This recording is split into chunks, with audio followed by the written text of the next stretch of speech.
بسم الله الرحمن الرحيم الحمد لله رب العالمين والصلاة والسلام على أشرف الأنبياء والمرسلين محمد رسول الله صلى الله عليه وعلى آله وصحبه وسلم تسليما كثيرا كثيرا. From Abadu, my brothers and sisters, another one of the beautiful stories of the Sirah concerns and is about the great Jewish rabbi of the Banu Nadir called Al-Hussein ibn Salam, and later on he was called Rasulullah named him Abdullah, so we know him as Abdullah bin Salam radiallahu anhu, may Allah be pleased with him.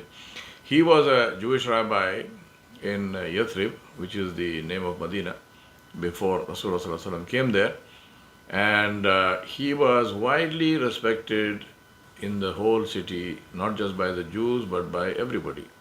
He was he was not just a famous rabbi, but he was descended from a family of rabbis. So his father, grandfather, they were all rabbis before him, and he was highly respected. So he was known for his piety and his goodness and his upright conduct and for his truthfulness. Al-Hussein bin Salam lived a very organized life. For a fixed period each day, he would worship and he would teach and he would preach in the temple.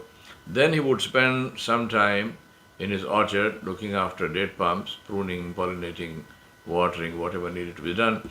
And thereafter, to increase his understanding and knowledge of the religion, he would devote himself to the study of the Torah.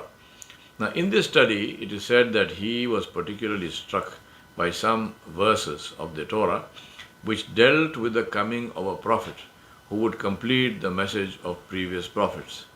Al-Hussein bin Salam, therefore, took an immediate and very keen interest in this, and he, because he had heard that a prophet had appeared in Mecca, so he started taking interest in that. He would ask people, has anybody seen him, what is he saying, what is he claim, what is he preaching, and so on and so forth. And then of course he heard that this prophet was preaching a monotheistic religion. He was against idol worship. He was preaching that there is only one God, and that is Allah subhanahu wa ta'ala, and that he was receiving revelation from Allah subhanahu wa ta'ala, and people, some people recited to Abdullah bin Salam some ayat of the Quran and so on. So he became more and more convinced. Then he said, and this is in his words, he said, when I heard of the appearance of Rasulullah sallallahu alaihi wasallam, I began to make inquiries about his name, his genealogy, his characteristics, physical as well as his manners and so on, and his time and place. And I began to compare this information with what is contained in our books. From these inquiries, I became convinced about the authenticity of his prophethood, and I affirmed to the truth of his mission. So basically, he became Muslim. He accepted Islam, and he became Muslim. He said, but I hid the truth from my people, from the Banu Nadir and other Jews of Medina, because he was afraid of their reaction on that.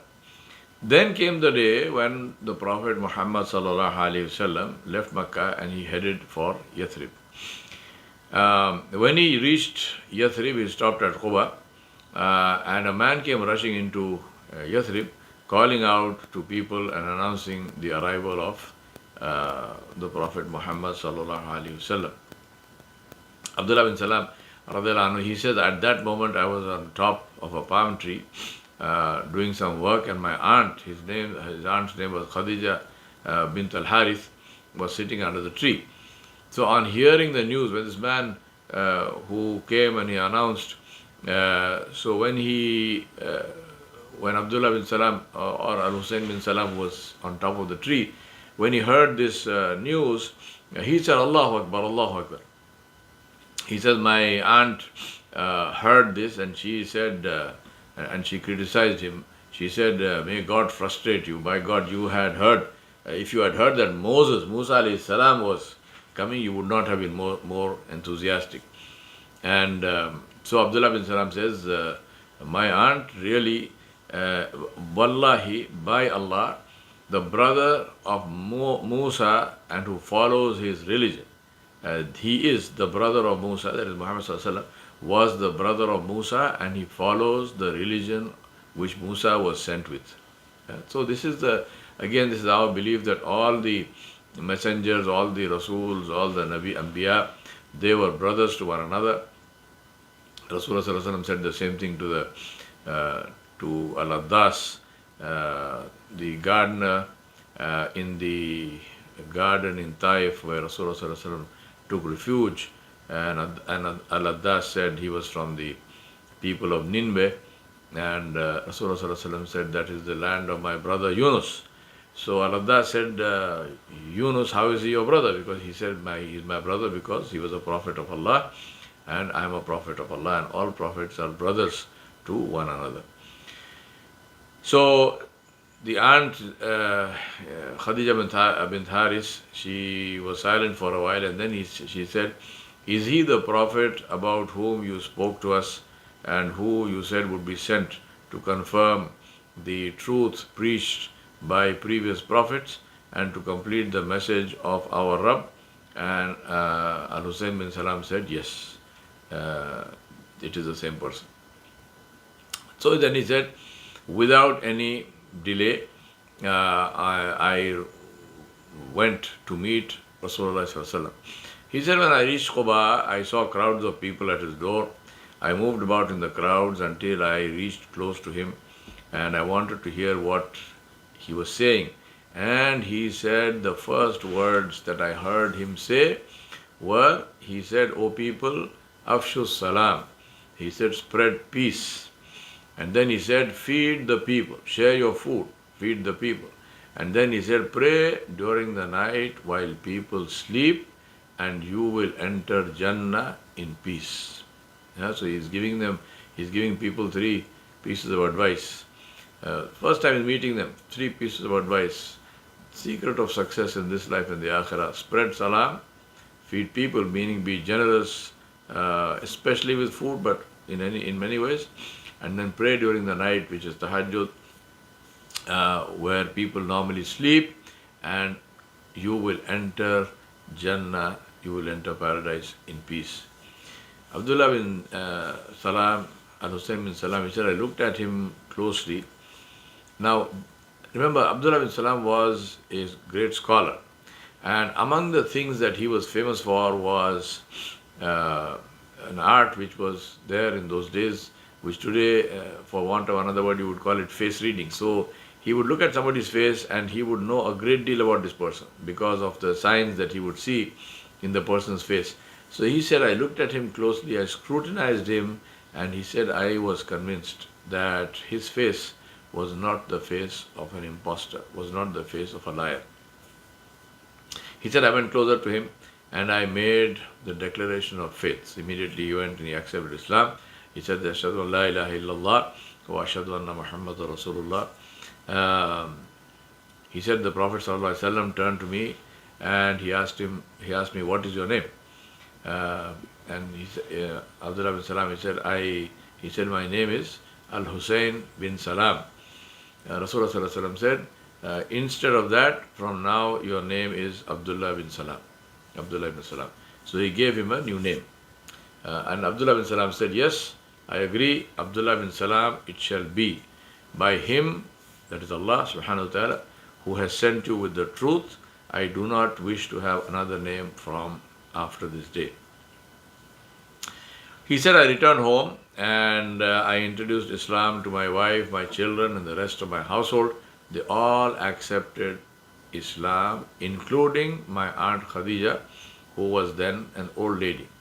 However, I advised them to conceal our acceptance of Islam from the Jews until I gave them permission, and they all agreed. That he was afraid of any conflict and so on and so forth. Subsequently, he said, I went back to Rasulullah ﷺ, and I said to him, Ya Rasulullah, the Jews are a people, now he's talking about the Jews in Medina, the Banu Nadir and all the people. He said, the Jews are a people who are inclined to slander and to falsehood. I want you to invite their most prominent men to meet you.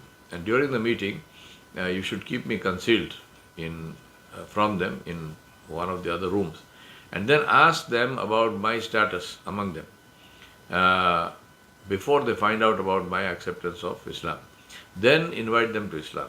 If they accept, that is good.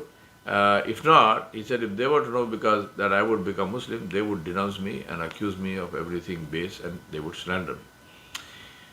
So Rasulullah did as he advised. He had him in the next room. He invited these people. They came. He introduced Islam to them, and they began to dispute, and they argued with him about the truth and so on, and they would not accept. So when he realized that they were not inclined to accept Islam, he put the question to them. He said, what is the status of Al-Hussein bin Salam among you? They said, he is our Sayyid. He said, he is our leader, and he is the son of our Sayyid, he is our rabbi, he is our alim, he is our scholar, and he is the son of our rabbi and scholar.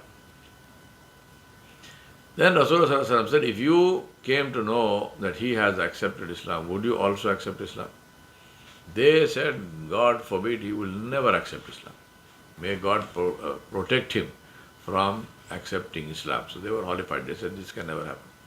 And this time Abdullah bin Salam said, I came out and I announced, O assembly of Jews, be conscious of Allah, ittaqullah, and accept what Muhammad ﷺ has brought.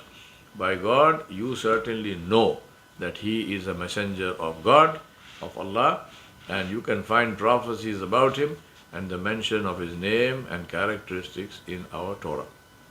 I, for my part, declare that he is the messenger of Allah.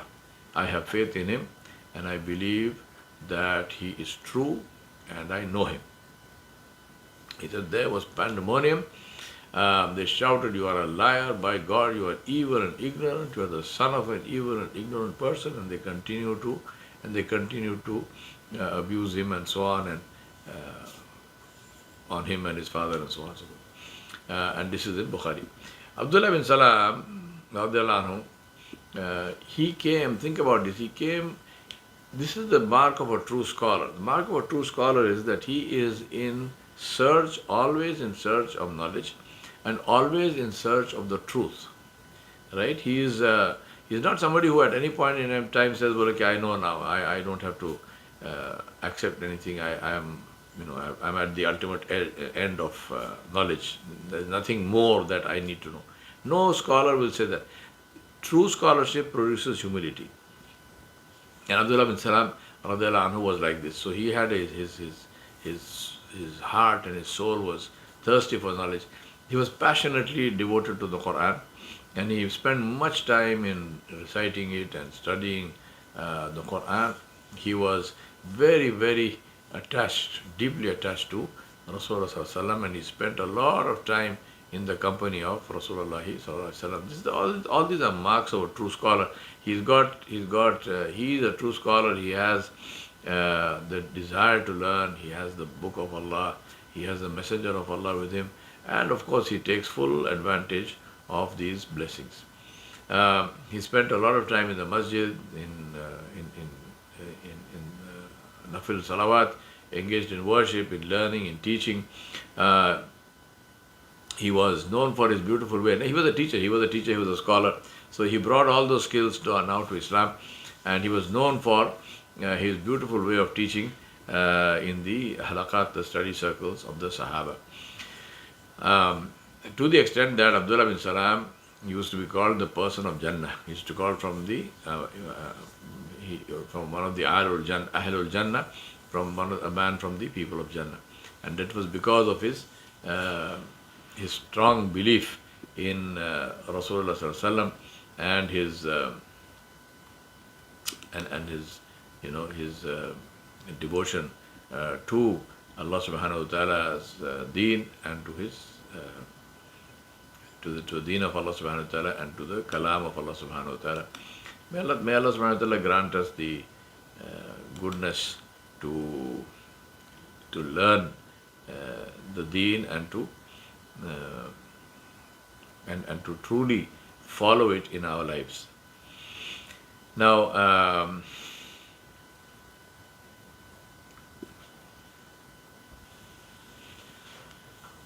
Ramadan, we go on, let's move on with our story. Ramadan was, not Ramadan, fasting was prescribed in the second year of Hijrah. Um,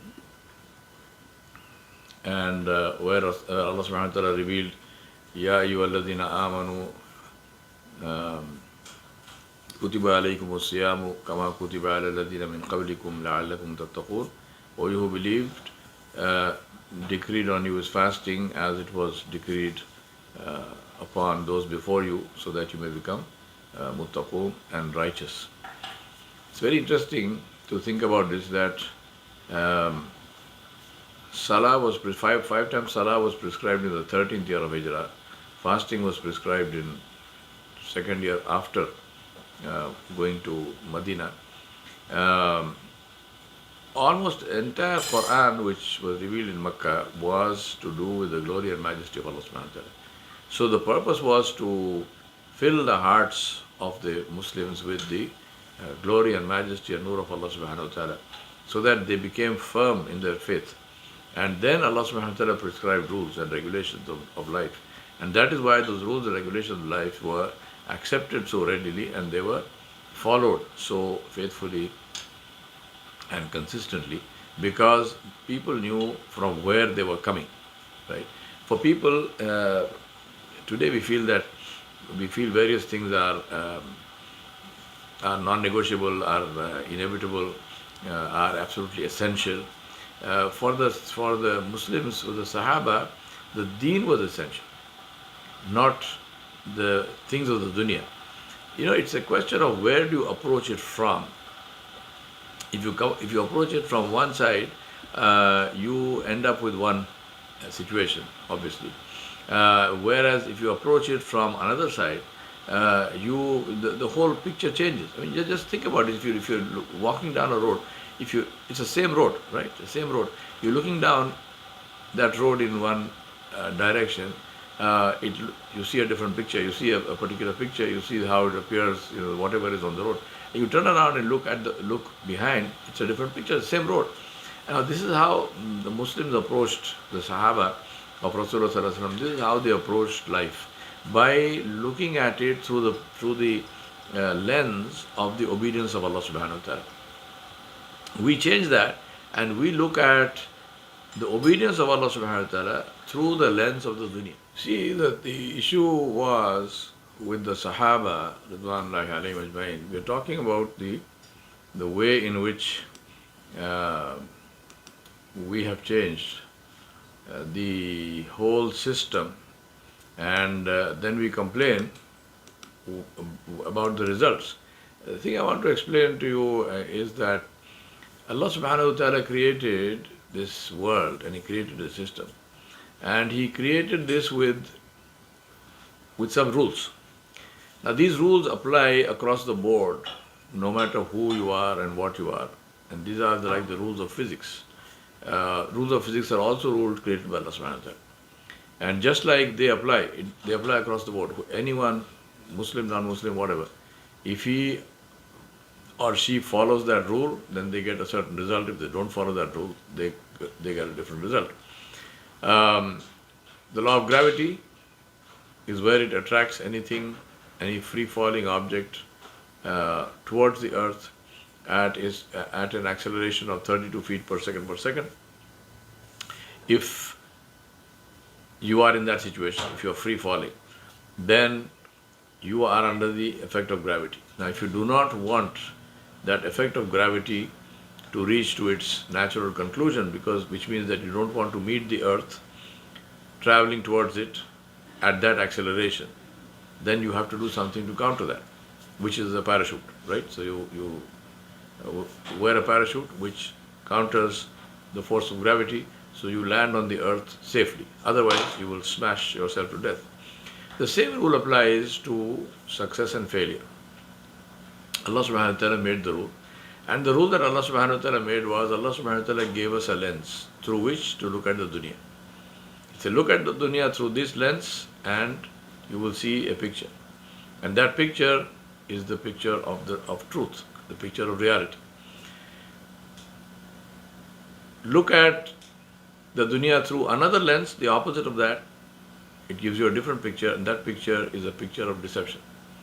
Now, the Sahaba, what they did was, they wanted the dunya. They wanted the dunya. They loved the dunya just like we love the dunya. They wanted the dunya just like we wanted the dunya. But not at the expense of the obedience of Allah subhanahu wa ta'ala. Right? Otherwise, if you say that they did not want the dunya, then explain to me Uthman bin Affan radiallahu anhu. Explain to me Abdul Rahman bin Auf radiallahu anhu. Why did they continue to do business? Why didn't they just become monks and go sit in the masjid and say, I'm in itikaf for my whole life? They didn't. They were very powerful businessmen. They were hugely, wealthy, and they continued to do business. But they did business in the way that Allah subhanahu wa ta'ala prescribed. Right? Now, what was the difference? The difference was they looked at the dunya. They looked at their ambitions, their desires. They looked at the dunya, the world, through the lens of the obedience of Allah subhanahu wa ta'ala jalla jalaluhu. For them,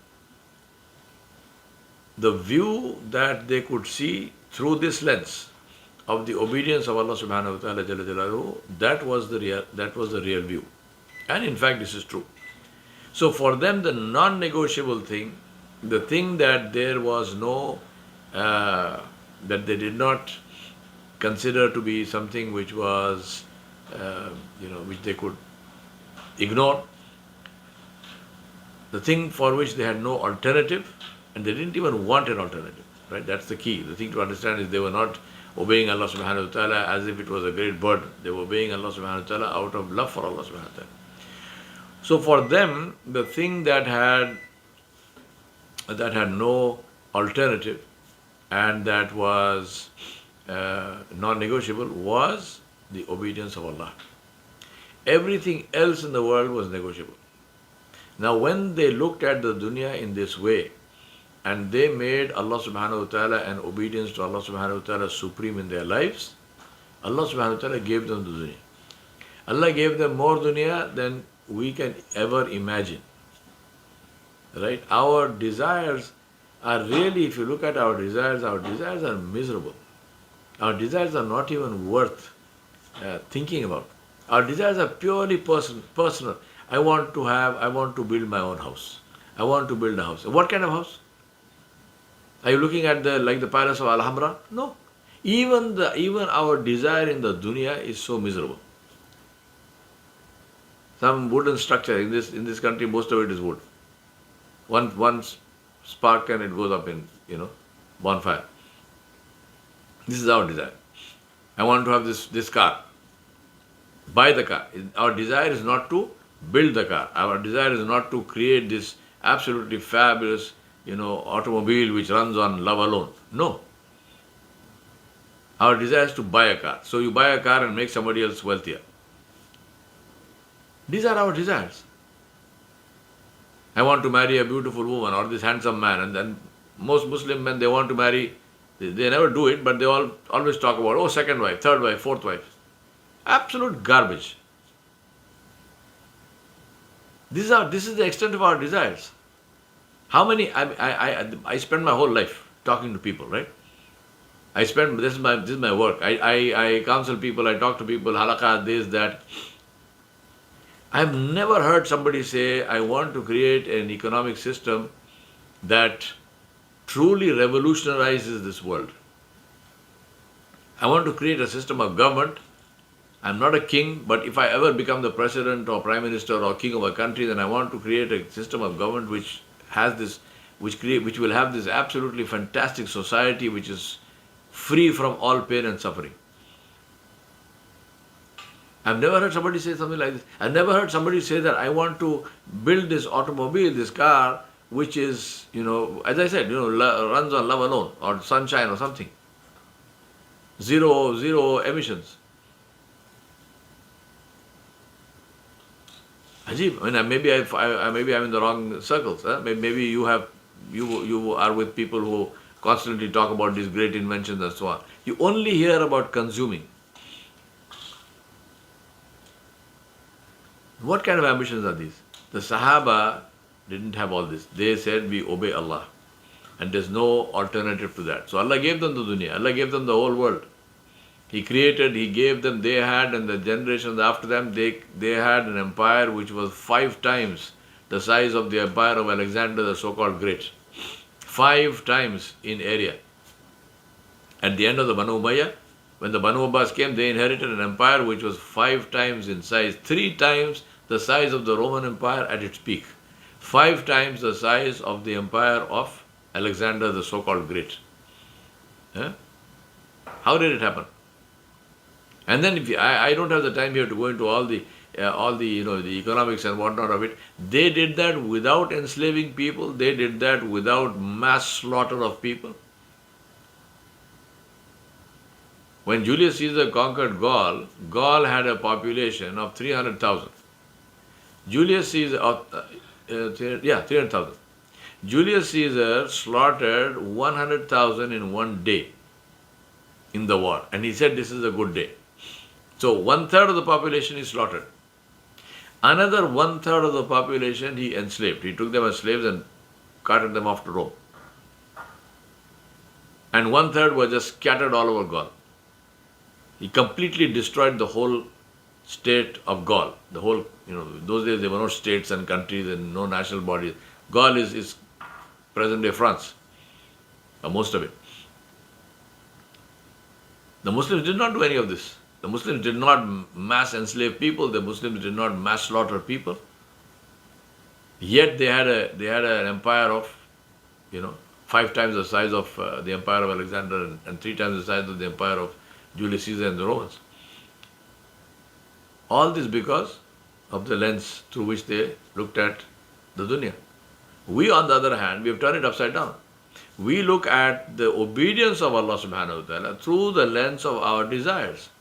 I will obey Allah if it suits me. I will obey Allah if it is convenient for me. I will obey Allah if it fits in somewhere with my desires. My desires must come first. So I want to buy a house, I want to build a house, and if I have to take an interest-based mortgage, that's okay. You say Allah subhanahu wa ta'ala declared war on you if you do that. I don't care. I want to start a business for which I will take an interest-based loan. I want to go have an education in a university in this country where education and healthcare are the 2 biggest scams. So I want to take a educational loan and put myself, under, end up with a amount to pay back of $100,000 or more, and as a result of that, I enslave myself to the system. This is something which is non-negotiable. And if you ask somebody, first of all, why do you need to buy a house or build a house? Why don't you live in a rented house, which is halal? Why must you get an education, so-called education in this country? Go to some other country and get the education. Much cheaper. You will get the same education for 1/10 the price. Why don't you change what you want to learn? Because there are many things that you can learn in this country which do not cost that much. I know a friend of mine who wanted to be a dentist. When he figured out and he did all the sums, he realized that he needed $1 million to graduate and set up a dental practice. So he changed his goal. And he decided to become a builder, a licensed builder. He's become successful. He is on his way to maybe earning $100,000 or more annually, doing something which he likes to do, because he was good with his hands, he likes to do that, at his own pace. My brothers and sisters, please understand this. There are always alternatives. The question is, what do you hold as non-negotiable? Which is the lens through which you want to look at the world? This is what the Sahaba of Rasulullah did. They put on the glasses of the obedience of Allah subhanahu wa ta'ala and they never took them off. And Allah subhanahu wa ta'ala let them see success in this world and He let them see Jannah, inshallah.